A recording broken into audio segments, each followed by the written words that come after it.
Bonjour. It's been a long time since I've made a video. Things have been rather hard. The winter is always hard on me, and I'm going to talk about some of the reasons why that is. I have to turn off the heater. Let me preface this with saying, don't give me advice. Really don't. I'm going to talk about how hard things are for me, and this does not mean that there's some easy solution that I've just overlooked. I've done my research, I've had trial and error, this is my third winter here. There's not something that I've overlooked. I'm just giving you a reality check. But I've noticed anytime I just want to talk about what's going on in my life, people's first instinct is to become instant experts. And that's a whole nother video about unsolicited advice, which is criticism, and why asking permission demonstrates respect, and why, if we want to live in a consent culture, it needs to begin in our everyday interactions. Whole other video. Right now I want to talk about winter in an RV. An RV is not meant to be lived in year-round. There are some people who live in them year-round. They live in Florida, where it's warm. This RV has no heat, it has no insulation. It is a vehicle. It's like living in a posh car. I have 3 space heaters. I can't have radiant heaters because they have to be a certain number of feet away from furnishings and things like that. That does not exist in an RV like this. Best I can do is a few space heaters. And when it gets down below freezing, with them running all the time and having an electric blanket, it makes it possible for me to not freeze to death. But because the warmth is leaching out of the RV at a rate that these small space heaters are inadequate to replenish, it can get damn cold in here. I don't have an interior thermometer because, again, I don't have a central HVAC system. There's no way to, if I could maybe buy a thermometer, but why? It's a waste of money. All I know is it's very cold. And I have a certain physical health disability, which I'm not going to name, not here, and I'm going to talk about why elsewhere, but it gets worse in the cold. So in the winter, I am overwhelmed with pain. It makes it very difficult to think and to focus and concentrate. If you've ever been in constant pain, like full body pain, and when it gets that cold, my medication doesn't work that well because it's really painful in the cold. I need to move somewhere warmer for my health, but I don't have money.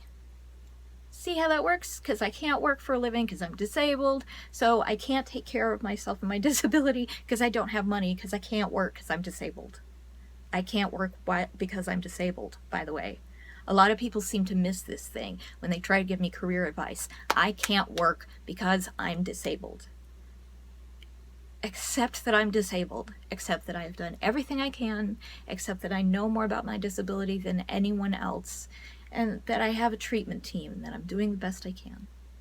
But in the winter, when it's cold and my pain is up and my concentration is shot, I am down to maybe 10% of functioning at best. And the longer it goes and the harder it is and the more the weight of all the things that I can't do presses in on me, the less able I am to do anything. So I am no longer able to participate in anything fun, really, because it's all about the cold. Because here's the other thing about the cold. An RV has to be mobile, meaning that water coming into the RV has to have an outside junction, unlike a house where piping can go underground, and in most houses the water, the pipes don't freeze. However, there is an outside junction, and the water will freeze. So I will not have running water when it's below 0, and I have to shut off the water at an underground valve in order, and then drain the pipe in order that it not explode, which it has done twice. even though I tried my very best, we had to move the valve underground, and that's expensive, let me tell you. So I have to turn the water off, meaning that I have to fill up jugs with water. And in the daytime, it has to get enough above freezing. If it's been down to a hard freeze at night, the temperature has to get enough above freezing and stay there for enough time in order for me to have the water run at all. And the water heater takes 2 hours to run the water, to heat the water enough for a shower. The water also has to be running in order to do the weekly wastewater tank maintenance, which I tried to do another video on that, but it was just too long. Basically, the wastewater tanks have to be dumped and flushed so that they don't clog up and become unusable and have to call a roto-rooter. It's taken me a long time and I've had to jury rig equipment because some of the wastewater tank equipment is non-functional. I had to find the right chemicals, which are expensive. I have to have the right toilet paper, special quick dissolve stuff, which is also expensive. And I have to maintain this system every week in order that it not become clogged up and awful. It takes about 2 hours. It's really tedious. It's not much fun. It doesn't smell good either, but it's part of the whole experience of having been here for now almost 3 years. This is what I do every week. However, when it's cold, because the wastewater tank, you're having to go through an outside duct, if that thing is frozen, if the wastewater is frozen at the duct, I can't dump and flush the tanks. So the whole winter becomes like looking at the forecast and trying to figure out, because again, the water has to be above freezing long enough for it to melt for me to flush the tanks.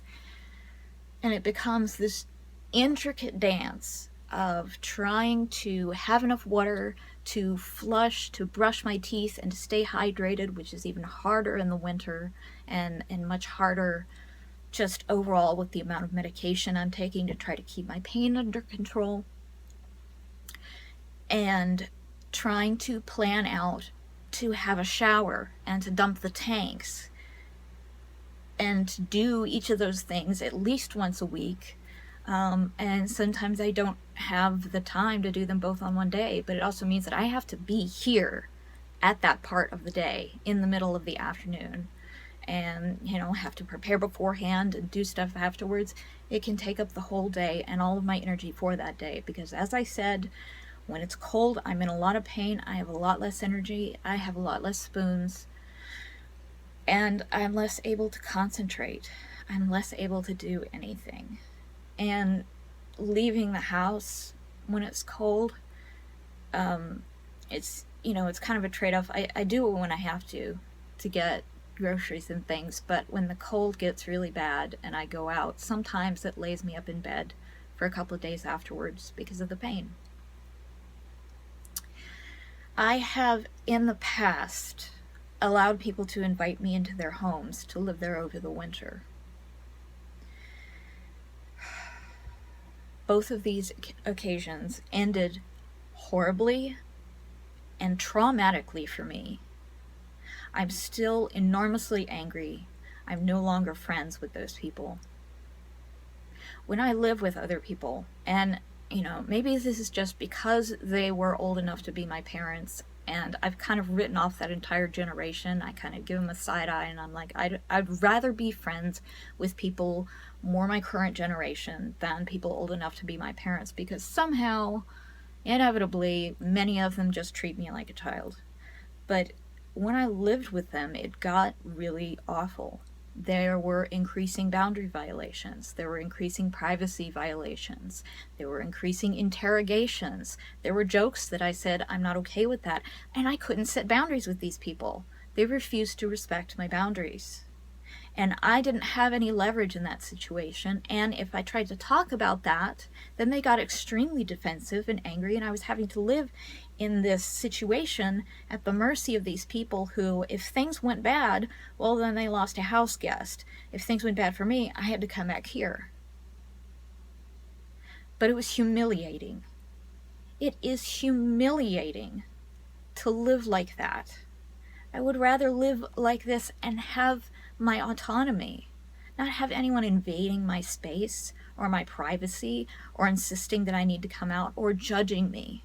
Because there was a lot of this, if I'm spending a lot of time taking care of myself in the winter, they would treat me as if I was lazy, you know, as if I'm not doing enough.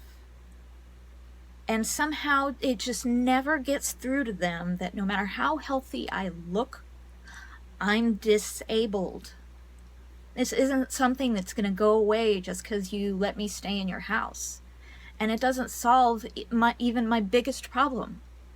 My biggest problem, and this is another thing that really gets me, is a lot of people give me stupid, asinine, new age woo-woo advice for things that are not my priority. They're not my biggest problem. My biggest problem is I'm disabled and I have no income. I've been fighting the SSDI system for years and I'm struggling.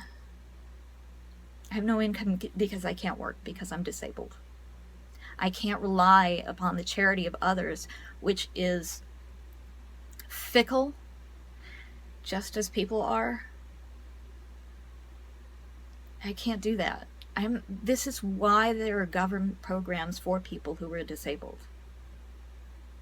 But the system is fucked up. So inviting me into a warm house for the winter, you think may be the solution to my problem. But really what it is digging a grave for that friendship. I have yet, other than my husband, to live with anyone who has consistently demonstrated respect of my boundaries, who will back off when I say back off, who will not destroy my things or go through my things or gossip about my private life behind my back, or talk to me about my trash or interfere with my mail. Yeah, that happens. Not just here, other places too. It's humiliating and I have no power, and it drives home that I have no power. This isn't fair. But it's not unfair because I'm doing something wrong, or because I am something wrong, or because I deserve this. I'm disabled. I have tried everything. I have a great team. I've worked with many people who work with people who are struggling to survive. We have tried so many things and determined that my only hope is getting Social Security disability income. That is my only hope, because I can't sustain gainful employment. Sometimes people will see me do one thing one time and think, oh, well, you could turn that into a career. How long could you run flat out? How long could you hold your breath? How long could you hold your hand in a flame and bear unbearable pain to survive? If I see you go for a run, I'm not going to assume that you can run for 40 hours a week. Yes, I can do some things sometimes, but that doesn't pan out to a job. And there are a lot of skills that people just ignore that are necessary to get and hold and maintain a job that makes enough money to survive on. And no matter how many times I tell people, no matter how many times I have this conversation, there are people for whom this never really sinks in.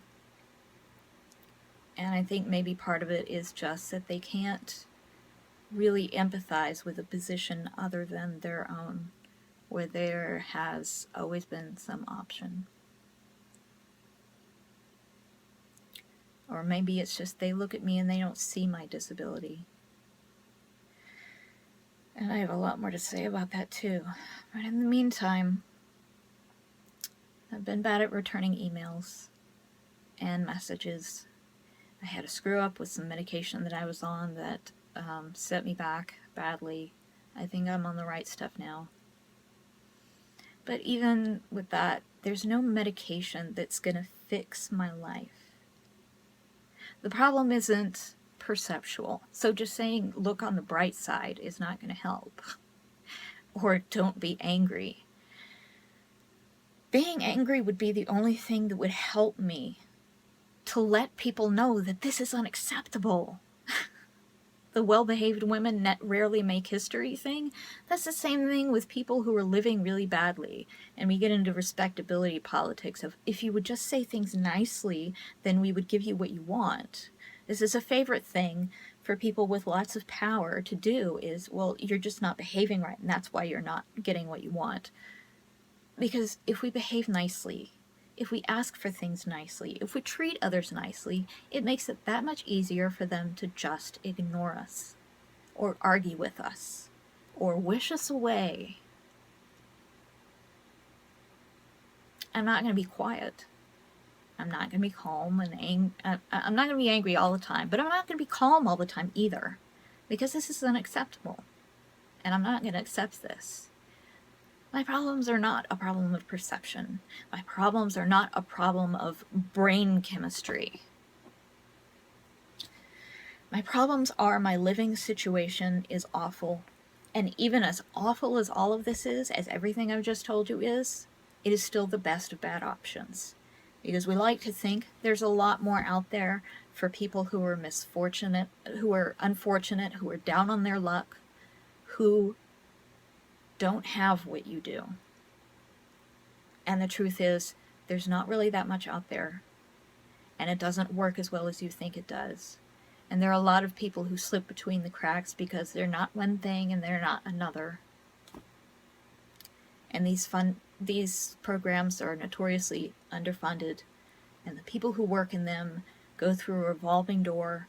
Often they don't even know what they can and can't do. So what you're promised one week may not be possible the next week, even if you have the name of the person who said it. But that also means that if I keep calling and keep trying, I may get someone who does fix it, even if they're not supposed to, just because they know so little and they'll be gone in 2 weeks anyway. A society is judged not on how it treats its wealthiest members, but on how it treats its most needy members. I think we should do better. Thank you for watching.